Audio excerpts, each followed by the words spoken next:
Watu wengi wakati wa matatizo wanamwacha Mungu, wanasahau, wanasema labda Mungu ameniacha, Mungu hanipendi, hakuna Mungu, mimi labda sistahili.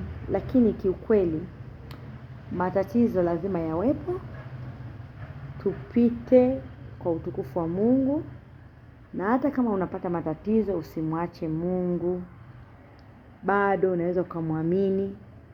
Hata kama hakuna tumaini, wewe weka tumaini kwa Mungu.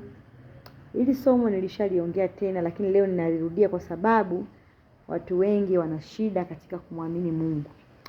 Watu wengi wana shida katika kutembea na Mungu. Watu wengi wanamwamini Mungu pale ambapo mambo yamekuwa mazuri, lakini siku mambo yakikaa vibaya, watu wengi wanamwacha Mungu.